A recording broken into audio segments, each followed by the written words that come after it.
Kita sadar bahwa sumber daya manusia adalah aset utama bangsa. Kita semua tahu Indonesia punya apa saja. Orang pandai juga tidak kurang-kurangnya. Pak Menteri punya semangat patriot yang luar biasa untuk mengatakan tidak ada alasan kita tidak punya apa-apa. Tidak ada alasan kita tidak punya sesuatu. Kita kaya semua. Nah, oleh sebab itu Bapak Ibu Saudara sekalian, saya ingin men-sharingkan beberapa hal mengapa kita harus sadar bahwa kita tidak mengatakan revolusi industri 5.0, tapi mengatakan bahwa society 5.0. Karena ini juga yang dirintis oleh Jepang, bahwa sumber daya manusia inilah menjadi aset utama bangsa. Saya penuh harap dan juga percaya Bapak Ibu Saudara sekalian, tim Patriot Transmigrasi ini adalah orang-orang pilihan yang tadi tentu akan inspirasi, bisa memotivasi, bisa memberi solusi, bisa menjadi ruang curhat, bisa menjadi sesuatu yang membawa kebaikan dan perbaikan. Bapak Ibu Saudara sekalian, kita semua sadar bahwa upaya transmigrasi ini bukan sekadar memindahkan orang, tetapi untuk mengangkat harkat dan martabat manusia. Kita semua sadar bahwa transmigrasi ini untuk meningkatkan kualitas hidup bangsa. Karena mau tidak mau, kalau kita semua tidak memiliki sesuatu yang kuat atau sumber daya manusianya tidak unggul, maka ini akan boleh dikatakan negara berdaulat atau tidak, berdaya tahan atau tidak, berdaya tangkal atau tidak. Dan tentu kita diharapkan mampu berdaya saing. Ya, next. Bapak Ibu Saudara sekalian, saya ingin menyampaikan kepada Bapak Ibu bahwa transmigrasi ini suatu transformasi yang mencerahkan, membawa efek positif, maka perlu ada penyesuaian, ada inkulturasi yang dapat ditanamkan melalui masyarakat sadar seni budaya dan pariwisata. Ini tadi yang sudah disampaikan Pak Menteri bahwa salah satunya Indonesia itu apa yang jelek? Indah semua. Bahkan dalam kehidupan yang sangat sulit pun, di situ ada seni.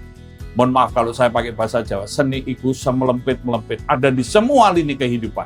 Pada konteks inilah kita harus mengangkat bahwa salah satu mencerdaskan kehidupan bangsa adalah menyadarkan bahwa Indonesia itu luar biasa. Ini passion.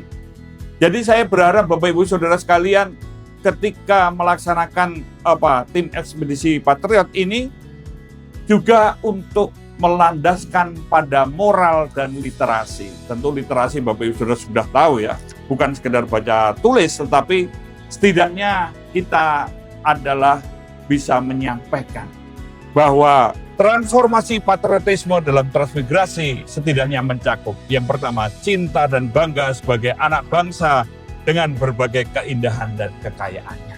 Kita bisa melihat, mungkin Bapak Ibu pernah dengar ya, suara lagu dari Papua, yang apalah saya nggak bisa ngikuti. Itu ternyata lagu yang indah, yang pendek, singkat. Semua ada tanda-tandanya, bahkan ada museum seni ukir, seni macam-macam di Papua. Ini sebagai tribal art, seni kesukuan. Belum dari tempat-tempat lain. Di Kalimantan, di Maluku, di mana lagi. Saya jadi teringat Pak Menteri menyampaikan bahwa Morotai itu yang kita semua, belum tentu semua sudah sampai sana, tapi itu sudah menjadi pangkalan waktu ada Perang Dunia Kedua. Bayangkan Indonesia itu tempat yang istimewa. Bahkan kalau Bapak Ibu Saudara sekalian tahu bahwa Raffles itu pun kena skor gara-gara menukar Bengkulu dengan Singapura. Artinya apa? Ketika kita hanya melihat sesuatu yang tangible, kita tidak bisa melihat yang intangible. Yang kedua, kita cinta dan bangga akan lingkungannya. Kita tidak boleh lagi mengolok-olok atau membuat joke atau hal-hal yang mendiskreditkan. Karena ini rasa. Mohon maaf kalau saya katakan, seringkali kita pandai membuat berbagai program, berbagai kegiatan yang kalau saya analogikan secara kritis itu seperti daftar menu. Yang indah, menarik, menggoda selera, tapi nggak ada rasanya. Saya percaya tim Patriot ini adalah membawa rasa. Ini orang-orang yang bisa memanusiakan manusia, memahami yang bukan minta dipahami. Dan ini saya yakin bukan orang-orang yang cengeng, tapi orang-orang yang berani menjadi contoh, menjadi teladan, menjadi motivator, dan orang-orang yang proaktif dan solutif. Jadi Bapak Ibu sekalian, kita bangsa yang mungkin, mohon maaf, kita sudah diakui sebagai bangsa yang super power seni budayanya. Maka kita angkat ini super power pariwisata. Karena mau tidak mau pada konteks ini perlu orang-orang. Nanti Bapak Ibu Saudara katakan, tadi saya sampaikan Pak Menteri mengatakan ini ada gulanya loh. Tinggal orangnya datang. Maka bagaimana orang datang, tentu ada event, ada menjadi destinasi. Maka saya juga sepakat Pak Menteri bahwa yang sampaikan di media sosial, jangan menabur yang jelek, taburlah yang baik. Mohon maaf kalau saya menggunakan bahasa Jawa, saya katakan Surodiro Jayaninglar, lebur dening pangastuti. Segera angkara murka akan dihancurkan dan dileburkan dengan kebaikan. Tiada hari tanpa kebaikan dan melakukan perbaikan. Ini yang menjadi spirit kita semua. Jadi Bapak Ibu Saudara sekalian, mungkin ada poin-poin yang paling penting di sini adalah dinamis. Nah, konteks ini tentu untuk bisa semua, ya next. Maka perlu adanya amanan dengan rasa aman. Aman yang menekan, aman yang membuat tertekan, aman yang harus begini-begitu, itu tidak memberikan rasa aman. Jadi Bapak Ibu Saudara sekalian nanti hadir di mana saja, memberikan rasa aman, rasa sejuk, membuat suasana damai, tenang. Tidak provokatif, tidak membuat sesuatu menjadi panas, tapi membuat orang di sekitarnya menjadi adem. Karena tempat yang dimana Bapak Ibu Saudara sekalian hadiri adalah menjadi asri dan ngangeni. Ini yang dikatakan keberhasilan. Ya saya percaya Pak Menteri punya program ini harus sustainable, harus berkesinambungan. Tapi tidak perlu dicemaskan. Bodoh amat lah. Karena ini kebaikan salah satu amal kita yang harus kita lakukan. Ini adalah untuk tanda kecintaan dan kebanggaan. Nah, Bapak Ibu Saudara sekalian, next. Kita semua, Indonesia itu negara yang rawan bencana, rawan konflik. Penggunaan primordialisme ini sangat tinggi. Primordialisme itu bukan jelek kalau untuk positif.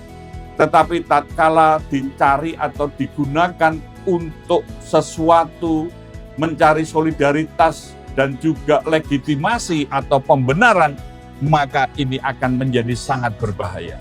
Bapak Ibu Saudara sekalian, primordialisme ini bahasanya kita semua yang sering tahu adalah sara. Jangan menggunakan konteks ini. Bapak Ibu Saudara sekalian, jangan melecehkan. Para patriot tentu orang-orang yang berkeadilan, orang-orang yang demokrasi, orang-orang yang patuh kepada hukum, orang-orang yang bisa menjadi ikon. Jadi Bapak Ibu menjadi ikon kemanusiaan, ikon keadilan, ikon pembangunan. Jadi konteks ini adalah dipercaya. Bapak Ibu Saudara sekalian adalah bagaimana membangun orang-orang yang bisa dipercaya. Pada konteks ini tentu kita memikirkan, mohon maaf Pak Menteri kalau saya berkali-kali mengatakan dalam istilah bahasa Jawa ya, kehilangan bodoh kuwi ra kehilangan apa-apa. Dengan harta benda itu tidak kehilangan apa-apa. Kehilangan nyawa kuwi lagi kehilangan separuh. Kehilangan nyawa itu baru kehilangan setengah.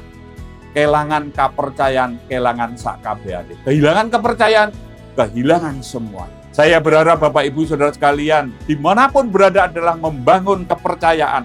Nah, konteks ini adalah Bapak Ibu Saudara sekalian adalah orang-orang yang mempunyai energi positif.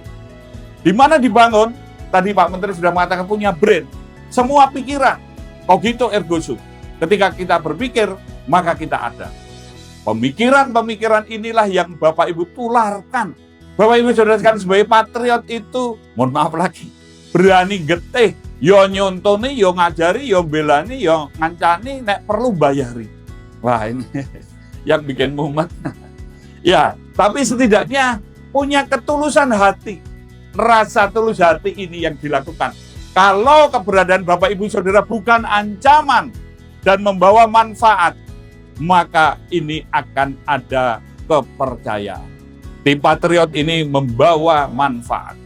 Jadi ada gunanya bagaimana kita melakukan. Yang kedua, kita semua jangan sampai ada isu-isu yang boleh dikatakan kontraproduktif. Karena Bapak Ibu Saudara harus mendukung produktivitas. Jangan melakukan hal yang kontraproduktif. Karena ketika kontraproduktif akan dijadikan isu akan dijadikan labeling akan dijadikan kebencian. Kalau sudah kebencian tinggal menunggu triggernya. Apalagi ini era post-truth, era media yang boleh dikatakan apapun saudara berlakukan baik saja bisa dijelek-jelekan, apalagi jelek, apalagi ada kesalahan. Tapi saya percaya Bapak Ibu Saudara sekalian, ketika Bapak Ibu Saudara sekalian menabur kebaikan dan dasarnya moral dan literasi, saya yakin Bapak Ibu Saudara sekalian tahan pukul, tahan banting, tahan serangan, dan lain sebagainya. Nah, next. Bapak Ibu Saudara sekalian, inilah yang dilakukan adalah melakukan counter isu yang kontraproduktif, yang ditabur tetap kebaikan. Jangan balas kejelekan atau kejahatan dengan kejahatan. Kita ini orang berdosa, yang penting jangan jahat. Lakukan segala sesuatu dengan tulus ikhlas, maka ini akan bisa mengcounter semua. Ya, next. Nah, Bapak Ibu Saudara sekalian, saya analogikan bahwa kalau kita pencinta ikan, yang dirawat itu airnya dulu atau ikannya dulu? Tentu airnya. Bapak Ibu Saudara adalah orang-orang yang merawat airnya. Kalau airnya sehat, dimasukkan ikan apa saja itu bisa saja. Tetapi kalau airnya tidak sehat, ini akan sangat berbahaya. Nah, konteks inilah tadi Pak Menteri juga menyampaikan bahwa keamanan, keselamatan juga dipikirkan. Kita jangan ugal-ugalan, jangan gampang jangan menyepelekan, tetapi tetap harus selalu ingat dan waspada. Eling lan waspodo, karena kita semua harus sangat berhati-hati. Bapak Ibu Saudara adalah duta-duta yang patriot-patriot yang diamati di mana saja dalam pikiran, perkataan, dan perbuatannya. Maka konteks ini adalah konteks kemanusiaan, konteks keadilan, konteks kebenaran, konteks untuk bagaimana selalu bisa membuat orang lain bisa bertahan hidup, tumbuh, dan berkembang. Tidak tahu nanti akan banyak hal, Bapak Ibu Saudara sekalian, di lapangan ketika menemukan hasil temuan-temuan ini, maka Bapak Ibu Saudara sekalian akan bisa menjadi sesuatu yang boleh dikatakan airnya atau tanahnya yang layak dan pantas, yang cocok. Satu prinsip 1000 gaya. Prinsip pohon itu akar, daun, batang, daun, bunga, buah, mau pohon kangkung, pohon padi, pohon jagung, pohon apa saja, prinsipnya sama. Sama pada konteks hari ini, saya kira Pak Menteri menyiapkan Bapak Ibu Saudara sekalian dengan satu prinsip, tapi 1000 gaya. Implementasinya menyesuaikan corak masyarakat dan kebudayaan. Nah, Bapak Ibu Saudara sekalian, inilah konteks pemolisian. Maka tadi katakan bahwa pemolisian itu pekerjaan polisi, baik di ranah birokrasi maupun ranah masyarakat. Dan salah satunya Bapak Ibu Saudara sekalian tadi dikatakan kemitraan, membuat linking, membuat jaringan atau jejaring. Jadi Bapak Ibu Saudara sekalian, di setiap daerah di mana di situ ada Babin Kamtipmas, ada Babinsa, ada RT atau RW. Itu kalau katakan bahwa ketika berpikir holistik dan sistemik, maka Bapak Ibu Saudara sekalian jangan berpikir 1-2, tapi n-helik. Banyak sekali helik yang bisa kita berdayakan. Dan Bapak Ibu Saudara bisa melihat di situ ada RT, RW, dan lain sebagainya. Ada sistem-sistem kekuatan sosial yang ada. Maka disinilah perlunya Bapak Ibu Saudara sekalian membuat model yang variatif antara satu tempat lainnya. Jadi Bapak Ibu Saudara sekalian, ada salah satu hal tadi yang sampaikan, berpikir industri. Kalau kita mau mengangkat banyak orang, itu tidak bisa 1-2, hanya selesai dimakan habis gitu. Tapi berpikir industri. Ini nanti Bapak Ibu Saudara sekalian, pakar-pakar saya percaya punya pemikiran-pemikiran yang luar biasa. Tentu kita berpikir industri ini silahkan Bapak Ibu Saudara kembangkan. Bagaimana bisa membuat pemikiran itu membuat model. Jadi kita bisa membuat kategori, bisa berpikir holistik dan sistemik, memahami makna di balik suatu fenomena, berpikir model, berpikir konseptual dan teoritikal. Jadi artinya memang ada keseimbangan antara konsep teori dan hal yang pragmatis, dan tentu bisa melihat dari berbagai pendekatan. Pada konteks ini, Bapak Ibu Saudara sekalian, para bapak bangsa menyadari bahwa hanya bangsa yang cerdas yang mampu membuat bangsanya berdaulat, adil dan makmur, dan mampu merawat menjaga kebinekaan dengan jiwa patriotisme yang tinggi. Karena ini kita semua sadar, sumber daya manusia adalah aset utama bangsa. Bapak Ibu Saudara sekalian, transmigrasi ini merawat kebinekaan, membuat bangsa ini tetap berdaulat, berdaya tahan, berdaya tangkal, bahkan mampu berdaya saing. Dan ini juga untuk mengangkat harkat dan martabat manusia. Saya percaya tim Ekspedisi Patriot Transmigrasi ini juga menjaga kedaulatan bangsa. Di tempat-tempat terdepan, di tempat ujung-ujung dimanapun, yang nomor satu, kita harus solid, saling mengingatkan, saling berdialog, saling berkomunikasi. Memang nanti Bapak Ibu Saudara sekalian akan menjadi tim transformasi. Jadi perubahan ini perlu ada political will, ada tim transformasi, penyiapan program-program unggulan, penyiapan sumber daya manusianya, dan juga ada yang kaitannya dengan pilot project, dan ada tim analisa, evaluasi, serta pola-pola pengembangan.